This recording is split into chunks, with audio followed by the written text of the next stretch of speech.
My name is Eleanor Hayes, and I've learned the hard way that life doesn't warn you before it falls apart. It doesn't send a letter, or make a sound. One day, you just wake up and realize that everything you built is gone. I used to have a small bookkeeping business, nothing grand, just a modest office above a pharmacy in town.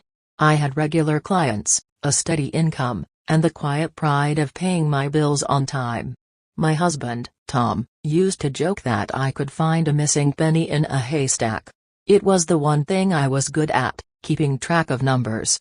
Funny how the woman who once balanced other people's books now can't even balance her own. Tom died 3 years ago, a heart attack on an ordinary Thursday. He was only 64. I remember the cup of tea he never finished, the newspaper folded on the kitchen table, the sound of the ambulance that came too late. Grief is strange, it doesn't hit all at once. It drips into you, day by day, until it fills every corner. For months, I moved through life like a ghost, signing forms, answering condolences, sorting through clothes I couldn't bear to give away. When Tom was gone, I discovered how fragile our comfort had been. We had a mortgage still half unpaid, a car loan, some credit cards. Tom had been proud, secretive with money. He never wanted me to worry. I didn't realize how many loans he'd taken in those last few years, trying to keep up with medical bills and the failing business. By the time I added up the numbers, the total made me dizzy. The house I loved, the house where I'd spent 30 years of birthdays and arguments and laughter, no longer belonged to me. I thought I could fix it. I told myself, "You've always been strong, Eleanor. You'll find a way." I went to the bank, to the lawyers, to every debt service I could find. Most were polite, a few were cruel without meaning to be. I remember one young man, barely out of college, looking at me over his computer and saying, "At your age, Mrs. Hayes, it might be best to consider selling up and starting fresh." At my age. As if 60 was the end of the road. In my desperation, I made the worst mistake of my life. I trusted someone I shouldn't have. His name was Richard Bell, and he came highly recommended, or so I thought. I met him through a woman at church, who said he helped people restructure their debts. He spoke softly, dressed neatly, smelled of expensive aftershave. He said all the right things. "You don't have to lose your home, Mrs. Hayes. I've helped people in far worse situations." He smiled with that easy confidence that makes you believe you're safe. He asked for my papers, bank statements, mortgage documents, proof of income, and I gave them without hesitation. He even came to my house once, sat in the living room where Tom's photo still hung on the wall, and told me I reminded him of his mother. When he left, I felt hope for the first time in months. 2 weeks later, my savings account was empty. I remember standing in the bank, the teller explaining that the money had been transferred, with your authorization. The signature on the forms was mine, but I never signed them. When I tried to call Richard, his number was disconnected. The woman from church swore she hadn't seen him in weeks. The police took a statement, but they told me these cases were complicated. Fraud, they said, was hard to trace. That night, I sat on the floor of my kitchen and cried until I couldn't breathe. I'd lost everything, not just money, but trust. I kept thinking, how could I, of all people, let this happen? I'd spent my life double-checking other people's mistakes.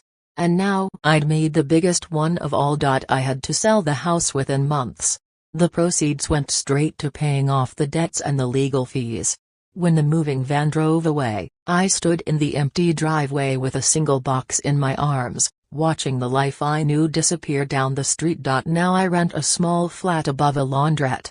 The walls smell faintly of detergent and damp, and the floorboards creak like they're complaining. My pension just covers the rent and utilities, but the bills keep rising, and the letters from creditors still come, thick and white and merciless. I keep them in a shoebox under my bed.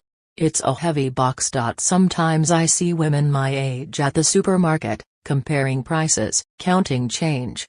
I wonder how many of them are like me, too proud to tell their children how bad things really are. My daughter, Clara, calls every few days.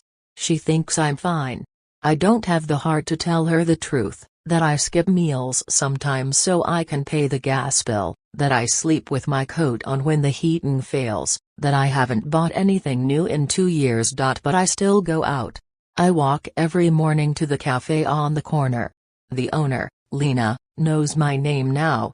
She gives me a small discount on coffee because, as she puts it, you're one of the regulars. She doesn't know that I only order the cheapest thing on the menu and make it last an hour. The warmth and the noise make me feel human again. There's a man who comes in most mornings too, David, maybe late 50s, quiet but kind. He reads the paper, nods politely when our eyes meet. One day he offered me half his muffin. I refused at first, but he smiled and said, "Please, or I'll just throw it away." We've been talking ever since, about ordinary things, the weather, books, his late wife. There's something comforting about his presence, the way he listens without pity. Still, every night when I lock the door of my small flat, the loneliness comes rushing back. I lie awake thinking of Tom, of Richard Bell, of the house, of the money I'll never see again. Sometimes I imagine standing in front of that man, asking him why. Why me? Why take from someone who already had so little left? But even if I could, I know there's no answer that would make it hurt less. I've learned to live small. I buy second-hand clothes, stretch groceries, mend what breaks. Yet, no matter how much I try to hold things together, the fear never leaves. The fear of another letter, another demand, another reminder that I'm one slip away from losing what little I have left. But life, cruel as it can be, still has small mercies. Like the girl downstairs at the laundrette who always greets me with a smile. Like the neighbor's cat who visits my window every evening. Like the sound of David's voice saying, "Good morning, Eleanor," as if he means it. Maybe that's what survival looks like, not triumph, not revenge, just the quiet decision to keep breathing when everything around you says you shouldn't. The weeks blur together now. Every morning I wake at 6, even though I don't have anywhere to be. Old habits cling to you long after they've stopped making sense. I make tea, watch the steam twist upward, and think of Tom. I still talk to him sometimes, not out loud, just in my head. I tell him about the price of bread, about the ache in my knees, about the new leak under the sink that I can't afford to fix. I imagine him sitting at the table, nodding the way he used to when he wasn't really listening. The laundrette downstairs hums all day. The machines make a soft, steady rhythm that fills the flat, and I've come to depend on it. Silence makes me uneasy now. The girl who runs the place, Priya, is kind. She's young, maybe 25, and always smells of fabric softener and peppermint gum. Sometimes she brings me leftover sandwiches from the cafe next door. I pretend I've already eaten, but she leaves them on the counter anyway. She reminds me of Clara at that age, all quick talk and bright eyes, not yet worn down by life. One afternoon, a letter came from the debt collection agency. Thick envelope, black print, heavy with threat. I held it for a long time before opening it, as if waiting could change the words inside. It said my old business taxes hadn't been settled properly, something about outstanding liabilities from years ago. They claimed I owed nearly £8,000. I felt the blood drain from my face. I knew it had to be a mistake. I'd filed everything properly. But mistakes, once written on paper, become truths until you can afford to argue them. I went to the local council office the next day. The waiting room was packed, the air stale with worry. When my turn came, the man behind the counter spoke too fast and too formally, as if reading from a script. He told me I'd need to provide receipts, forms, proof. I told him those records were lost when I sold the house. He frowned. "Then you'll need to pay while we investigate," I laughed, not because it was funny, but because sometimes laughter is the only defense you have left. That evening, I told David about it at the cafe. He listened quietly, then said, "You shouldn't have to face this alone. I know someone who might help, a retired solicitor, used to handle fraud cases." I hesitated. After Richard Bell, the word help frightened me. But there was something honest about David's eyes, the way they didn't flinch from mine. So I agreed. The solicitor's name was Ann Lister, a woman in her 70s with silver hair cut like steel and a handshake that meant business. Her small office smelled of dust and lemon polish. I told her everything, about Tom, about the debts, about Richard Bell. She took notes without interrupting, occasionally looking up with a sharp, assessing gaze. When I finished, she leaned back in her chair and said, "You've been taken advantage of, Mrs. Hayes. But you're not finished yet." Her words hit me harder than she could have known. Not finished yet. No one had said that to me in a long time. For months, people had spoken to me as if I were already fading, a woman too old, too tired, too broken to fight. But Anne's voice carried no pity. Only certainty. Over the next few weeks, she helped me gather what little evidence I had. Old statements, email printouts, the police report. She even managed to trace part of the fraud. Apparently, Richard Bell had scammed at least 5 other people, mostly widows. The police reopened the investigation. They told me it could take months, maybe years.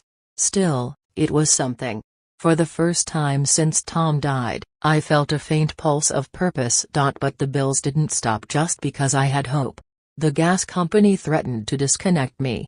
I started taking small cleaning jobs for Priya's customers, washing windows, ironing shirts, anything that paid a few pounds. Some days, my hands trembled from the effort, but it kept me busy. It kept me from thinking too much. One evening, Clara called. "Mum, you sound tired," she said. I hesitated, then finally told her part of the truth, that money was tight, that I might need to move again. She went quiet. "Why didn't you tell me before?" she asked. "Because I didn't want you to worry," I said, and she sighed, the way she used to when she was a child and I wouldn't let her stay up late. She promised to visit. For the first time in months, I let myself cry on the phone. She didn't say much, just, "We'll sort it, Mum. We'll figure it out." And for that night, it was enough. When she came a week later, she looked smaller somehow, worn by her own life. She hugged me tightly, then stepped back to look around the flat. "Mum," she said softly, "you can't live like this." There was no judgment in her voice, only sadness. She brought groceries, fixed the leaky tap, and spent the evening organizing my paperwork. Watching her move around my kitchen made me realize how much I'd missed the noise of family. The next morning, she made me promise to keep in touch with Anne and to let her handle some of the calls. I agreed, though it stung a little, the reversal of roles, the child becoming the caretaker. But I could see how much it meant to her, so I let her. That's what love is, I think. The quiet surrender that keeps two people standing. A few days later, David found me sitting outside the cafe, reading the same line of a newspaper over and over. "You look lighter," he said. "I suppose I am," I replied. "My daughter came." He smiled, then handed me a small envelope. "For you. Don't open it yet." When I finally did, back in my flat, I found a note and 2 train tickets. The note read, "There's a small seaside town I go to every winter. Come with me for the weekend." No promises, just air and quiet. I sat there for a long time, holding those tickets. Part of me wanted to say no, to stay here, where life was predictable in its sadness. But another part, the part that still remembered who I was before all this, whispered, "Go." And for the first time in years, I decided to listen. The train ride felt strange at first. I hadn't traveled anywhere in years, not really. The familiar clatter of wheels on tracks, the smell of old seats, the faint perfume of strangers' colognes, made me feel both anxious and alive. David was quiet beside me, reading a book, occasionally glancing up to smile when our eyes met. His calmness was comforting, like a lighthouse guiding me through fog I hadn't realized I was lost in. The seaside town was small, sleepy, almost forgotten by most maps. Its streets smelled of salt and fish and old timber. I hadn't been near the ocean since Tom died, not even to look at it from the cliffs. As we walked along the promenade, the wind tugging at my coat and my hair. I felt a strange lightness, a sensation I had almost forgotten existed. The waves rolled in endlessly, white against gray, and the cries of gulls punctuated the rhythm of the tide. David bought tea from a tiny cafe that overlooked the beach. We sat in silence at first, watching the ocean, letting it speak where words felt too heavy. Finally, I found my voice. "I haven't felt this free in a long time," I said. My throat tightened, but I continued. "The city, the debts, the fraud. It's like they've been sitting on my chest for years. And for the first time, I can breathe a little." He reached across the table, hesitated, then lightly placed his hand on mine. "You don't have to carry it alone anymore," he said. "Let people help you. Even strangers, if they care enough." I nodded, fighting tears I wasn't sure I wanted to shed.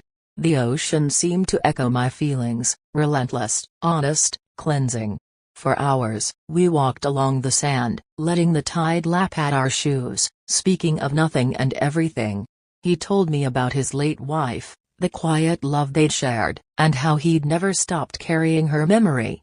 I told him small things about Tom, the way he hummed in the kitchen, the terrible jokes he thought were funny. Sharing felt dangerous, like stepping on ice, but it also felt necessary. Back in the evening, we walked up to the cliffs where a small lighthouse stood. I gripped the railing, looking down at the dark water.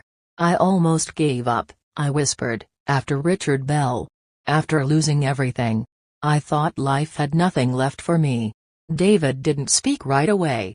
He just stood there, steady, letting me confess the grief I had hidden for years. Finally, he said, "Life isn't done with you, Eleanor. Not yet. You survived everything thrown at you. That's not nothing." His words sank in slowly, like waves eroding a cliff, reshaping me from the inside. I realized that my fight wasn't just about money or debts anymore, it was about reclaiming my dignity, my ability to trust, and my right to feel alive again. The weekend passed too quickly.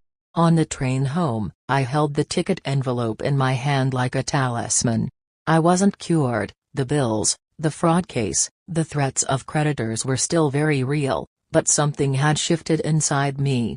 I could feel strength returning, fragile but persistent. A week later, Anne called.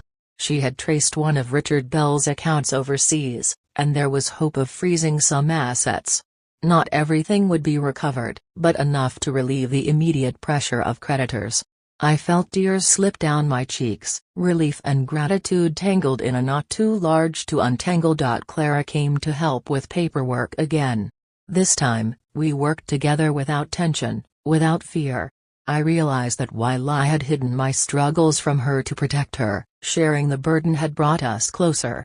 She wasn't just my daughter anymore, she was my ally, my advocate, my reminder that family could be a shield as much as it was love. One evening, sitting by my window, I watched the light fade over the city. The plant on my sill had grown new leaves, stubborn, alive, refusing to give in. I realized I had grown stubborn too. Life had tried to break me, to make me small and silent. But like the plant, I would keep growing. The fraud, the debts, the sleepless nights, they weren't gone. But neither was I. I was Eleanor Hayes, widowed, scarred, nearly broken, yet still standing. And that, I decided, was enough to start again. The phone rang one rainy afternoon. I was folding clothes in the laundrette when David's number appeared. I picked up, expecting a casual check-in. But the voice on the other end was Anne's, clipped and urgent. "Eleanor, I need you to come to my office immediately. It's about Richard Bell." My stomach sank. Rain tapped against the windows like impatient fingers. "What is it?" I asked, trying to steady my voice. "We've traced a new lead. He's resurfaced, using another identity, trying to access more victims' accounts. If we don't act fast, he could disappear again." I felt a familiar pulse of fear, sharper than I had felt in months. My hands trembled as I put the phone down. The shadows in the laundrette seemed darker somehow, as if the walls themselves were closing in. I wanted to run home, lock the door, hide under my blankets. But I couldn't. Not this time. David insisted on coming with me. You're not going in alone, he said, his eyes steady. He didn't ask for permission, he simply walked beside me as we trudged through the rain-soaked streets. There was a tension between us, a silent acknowledgement that life could change in a single phone call. Anne's office smelled of old leather and paper. She motioned me to a chair. He is clever, she said, but not careful.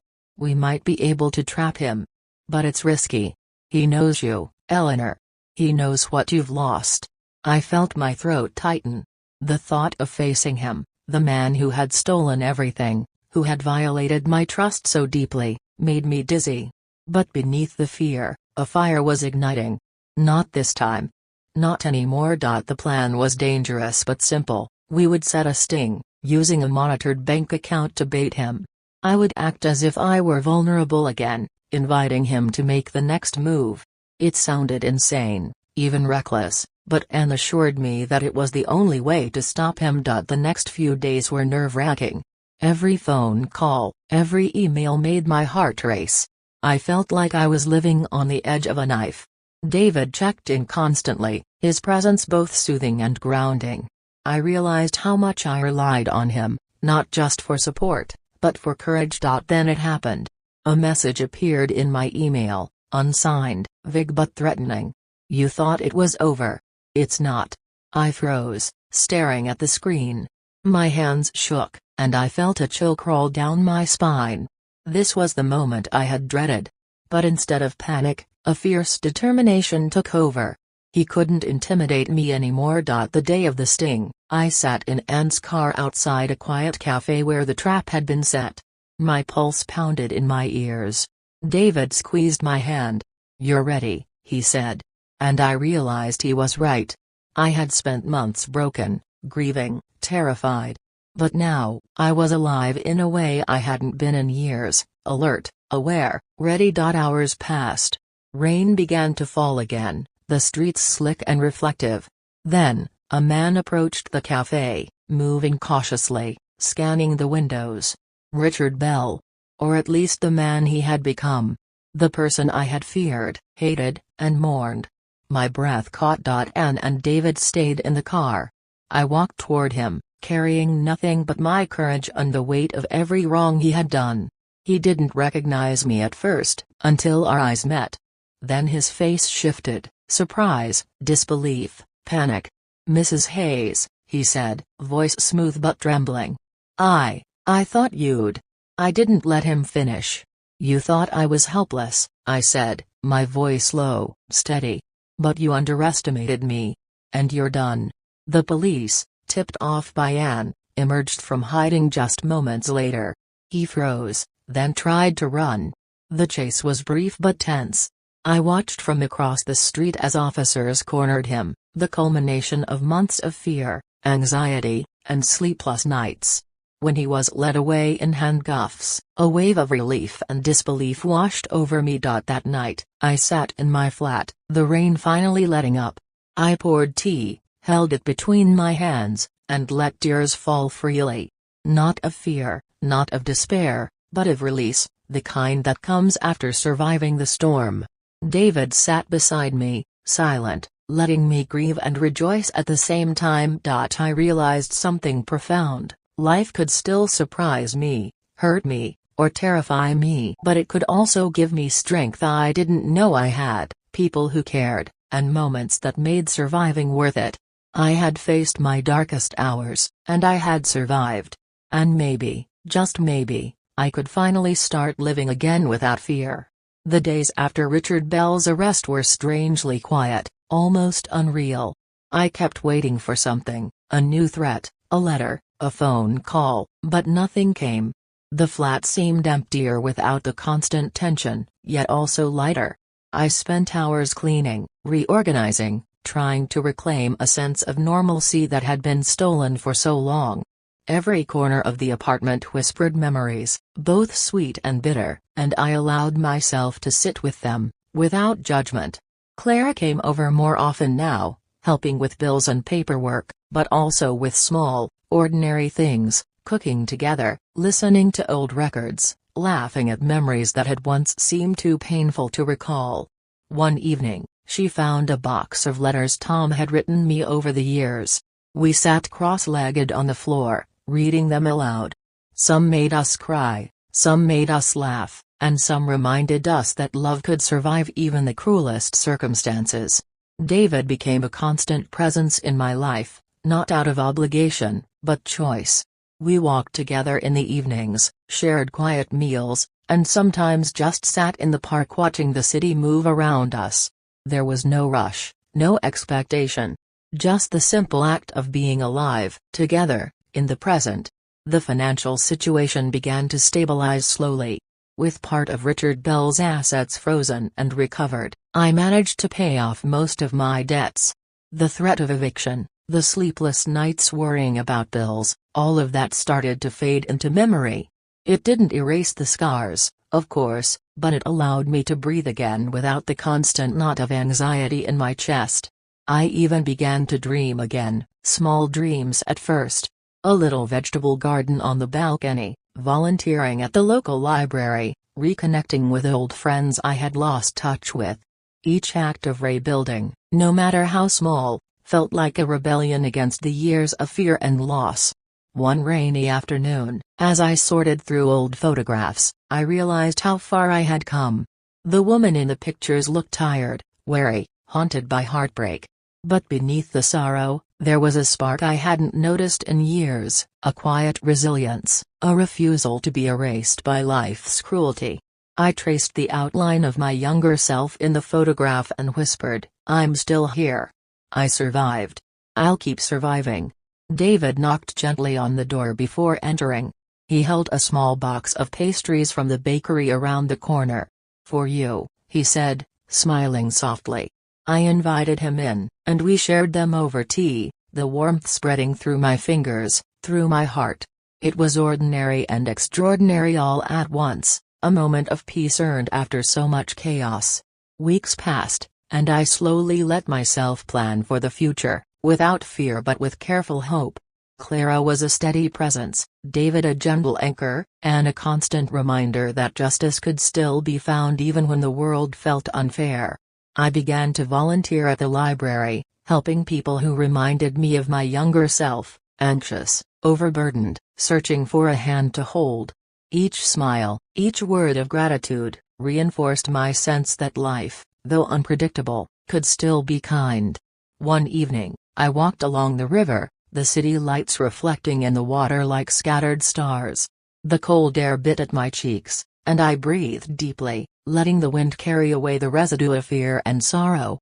I thought of Tom, of the years lost to grief and debt, and I felt a quiet forgiveness settle in my heart, for him, for myself, for the mistakes and missteps along the way.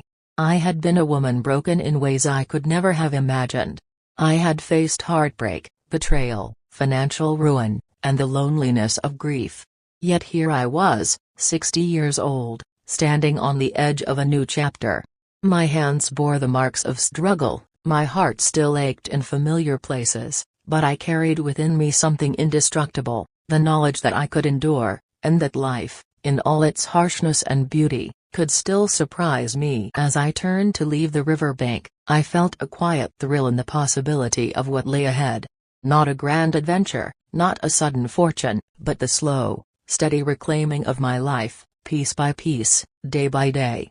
And in that, I found hope, courage, and, finally, a sense of peace that I had thought lost forever. The next few months unfolded in a rhythm I hadn't felt in years. Mornings were quiet, filled with the smell of brewing tea and the soft hum of the city waking up. I would sit by the window, watching life go by, children rushing to school, neighbors chatting in the streets, the occasional dog walker with their loyal companion. These ordinary sights felt like treasures now, small reminders that life still moved, still offered moments worth noticing. Clara and I began working together on a small community project at the library, helping elderly residents navigate paperwork, organize bills, and find support services. Each person we assisted reminded me of my own struggles, and I realized that by helping them, I was helping myself, transforming my pain into something useful, something healing. Clara often laughed at my cautious approach, my tendency to triple-check forms and receipts, but she didn't mind. She had learned patience from me, just as I had learned acceptance from her. David became more than a quiet companion, he became a partner in small, deliberate ways. We cooked together, took long walks, and even planned little weekend trips to the countryside. There was no rush, no expectation, only the slow unfolding of trust and companionship. Sometimes we would sit in silence, watching clouds drift lazily across the sky, feeling that rare peace that comes from having survived the storms and still standing together. Financially, life was stabilizing. Anne had negotiated partial restitution from Richard Bell's network, enough to clear the most pressing debts and create a small safety buffer. I had learned to budget carefully, to make every pound count, and slowly the fear that had once gripped me began to loosen. The constant pressure of creditors was gone, replaced with cautious optimism. One evening, Clara brought over an old photo album. We sat cross-legged on the floor, flipping through pictures of Tom and me, our children, our friends. Memories flooded back, laughter, arguments, quiet nights, grand celebrations. I realized that while the past held heartbreak, it also held beauty, love, and lessons I had almost forgotten. I traced the edges of the photographs with my fingers, feeling the texture, feeling history beneath my touch, and a warmth spread through my chest. David knocked softly on my door as I was putting the album away. He held a small bouquet of wildflowers he had picked along the riverside. "For you," he said simply. We sat together, arranging the flowers in a jar and watching them catch the sunlight. It felt ordinary and extraordinary all at once, a symbol of life's persistence, even in small, fragile forms. As autumn came, I began to reconnect with friends I had lost touch with, some of whom had moved on, and others who had quietly worried about me from afar. Rebuilding these connections was slow, but each conversation, each laugh, each shared cup of tea reminded me that the world was larger than my grief, and that life had room for renewal. One evening, standing on my balcony, I looked out over the city, the lights twinkling like scattered stars. The wind carried the scent of rain, fresh and clean, and I felt a thrill of gratitude and quiet wonder. I had survived heartbreak, betrayal, fraud, and financial ruin. I had faced fear, loneliness, and despair. And yet, here I was, alive, alert, and ready to embrace life again, one careful, deliberate step at a time. The night sky stretched endlessly above, and I felt the vastness of possibility. My heart was no longer burdened with only grief and fear, it was filled with hope, connection, and the quiet strength of a life reclaimed. I had learned, painfully and slowly, that even after the darkest storms, the human spirit could endure, rebuild, and thrive. I turned away from the balcony, carrying that knowledge with me, ready to meet whatever came next with courage, patience, and the unshakable truth that I, Eleanor Hayes, had survived it all, and would continue to do so. The weeks that followed were marked by small victories, each one quietly significant. I began to take on more responsibility at the library, organizing workshops for older adults on financial literacy and digital skills. Watching people gain confidence in handling tasks that had once seemed impossible reminded me of my own journey, the long, painful climb from despair to empowerment. Every smile, every nod of appreciation, felt like a brick in the foundation of a life I was rebuilding. Clara became my constant collaborator. We would brainstorm ideas, make posters, coordinate volunteers, and sometimes argue over minor details. But beneath it all was a bond strengthened by shared history and renewed trust. One evening, after finishing a particularly challenging session with a group of elderly residents, she leaned back in her chair and said, "Mom, I never realized how strong you are. I mean it." Her words made me choke back tears. I had spent so long seeing only weakness, only the mistakes, the debts, the heartbreak. And here was my daughter, seeing the strength I had struggled to acknowledge in myself. David's presence was a quiet comfort, a gentle reassurance that life could be both safe and thrilling. We began taking evening walks along the river, sometimes talking, sometimes silent, letting the water reflect our thoughts back at us. One night, the moon hung low, casting silver light across the rippling surface. David stopped and looked at me. "You've changed," he said softly. "Not just because of what happened, but because of who you are. You've survived everything and come out alive. That takes courage." I smiled, but the acknowledgement felt heavier than I expected. Surviving, I realized, wasn't a single act of bravery, it was a lifetime of choosing to continue even when everything inside wanted to give up. I thought of the nights I had spent crying alone, the endless paperwork, the threats, the fear, and I understood finally that those experiences had forged me into someone stronger, someone capable of love, trust, and resilience. Financial stability had become more tangible. Anne's efforts had resulted in partial restitution from Richard Bell's operations, giving me enough breathing room to clear most debts and begin saving cautiously. I even managed to start a small emergency fund, a symbol of newfound control over a life that had once seemed dictated by circumstance. Each bank statement, each cleared debt, felt like a small triumph, a testament to persistence, patience, and the refusal to be crushed by misfortune. One afternoon, I received a letter from an old friend I had lost touch with. She wrote of her own struggles and triumphs, her words reminding me that life moved forward in mysterious, often unpredictable ways. I replied immediately, pouring my heart into the page, describing the journey I had taken over the past months, the grief, the fear, the recovery, and the moments of quiet joy. Writing became another form of therapy, a way to articulate the transformation that had quietly reshaped my life. As winter approached, the city streets were lined with twinkling lights, and the smell of roasted chestnuts drifted from market stalls. David and I wandered among the crowds one evening, hand in hand, feeling both ordinary and extraordinary.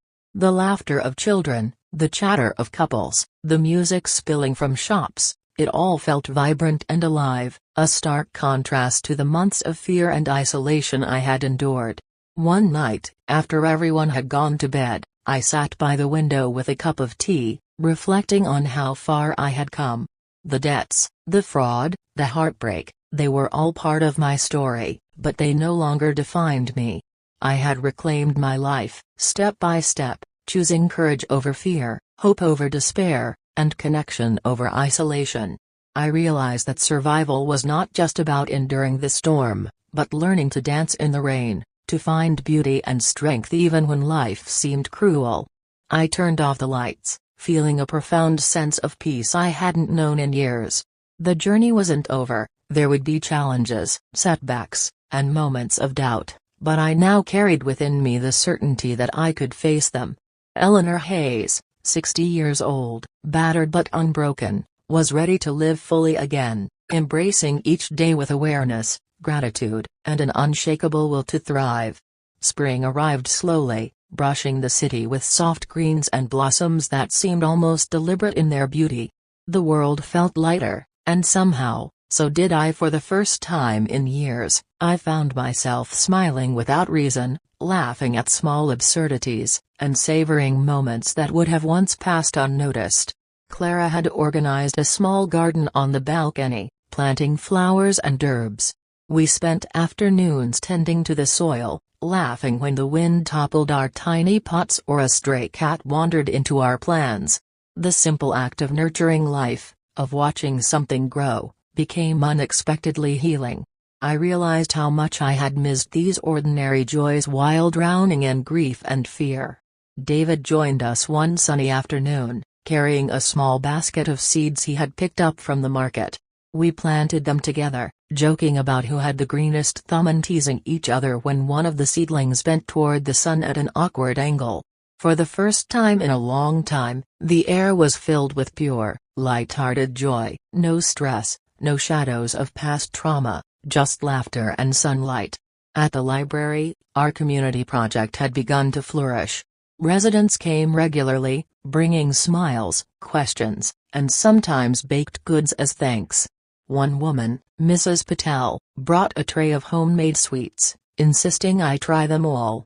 Clara and I shared a conspiratorial grin as I exaggerated my delight, and soon the room was filled with laughter and the scent of cardamom and sugar.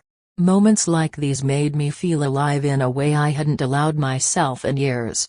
David and I started taking weekend walks to explore nearby parks and riverside paths. One morning, the sun glinted off the water, and we paused on a bridge to watch swans glide gracefully across the surface. I felt a thrill of gratitude so sharp it made me dizzy. "I never thought I'd feel this light again," I admitted, leaning against the railing. He smiled, squeezing my hand gently. "You deserve it," he said. "You've fought so hard for it." One particularly warm evening, Clara surprised me with a small celebration for my birthday.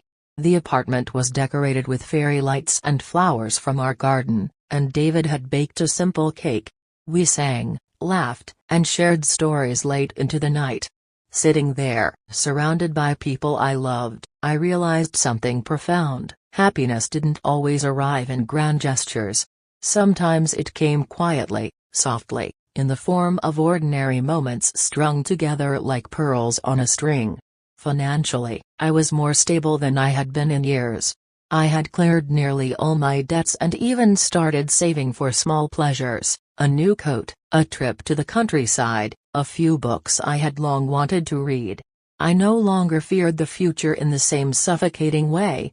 I felt empowered, not just because I had survived, but because I had learned to live deliberately, appreciating what I had rather than mourning what I had lost. One afternoon, while walking through a sunlit park, I watched a group of children chasing a stray dog.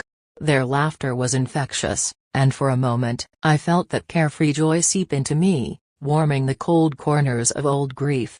David wrapped his arm around my shoulders, and Clara skipped ahead, waving at us with a mischievous grin. In that moment, I understood that life could still be beautiful, unpredictable, and filled with joy, even after everything I had endured. That night, I sat on the balcony, the city glowing softly below, the scent of fresh flowers drifting up from the garden. I thought of Tom, of the debts, of Richard Bell, of the long nights of worry and pain, and I smiled softly. Each challenge had left a scar, yes, but it had also left me stronger, wiser, and more grateful. Life was fragile, fleeting, and at times brutally unfair, but it was also rich, vivid, and full of moments worth cherishing. I closed my eyes, feeling the cool breeze on my face, the laughter of my daughter and the comforting presence of David lingering in the apartment. Eleanor Hayes, 60 years old, had survived heartbreak, betrayal, and fear, and now, she was learning to embrace joy, to celebrate small victories, and to live fully in the present. The future was uncertain, but it no longer frightened me. Instead, it beckoned with possibilities, and for the first time in a long time, I felt ready to answer its call. The sun filtered gently through the curtains, casting warm golden light across the apartment. Eleanor Hayes sat at the small kitchen table, a cup of tea steaming in her hands. Outside, the city hummed with life, but inside, there was a quiet calm that she hadn't felt in years. Her fingers traced the rim of the cup as she thought about the journey that had brought her here, from heartbreak to betrayal, from debt and fear to this fragile sense of stability. Clara entered, carrying a basket of fresh laundry, her laughter ringing through the small flat. "Mom, you should see the state of the balcony," she said, a mischievous grin on her face. "The tulips have gone rogue, and the herbs are staging a rebellion." Eleanor laughed softly, the sound warm and light, echoing in the room like a long-forgotten melody. She stood and helped Clara tend to the plants,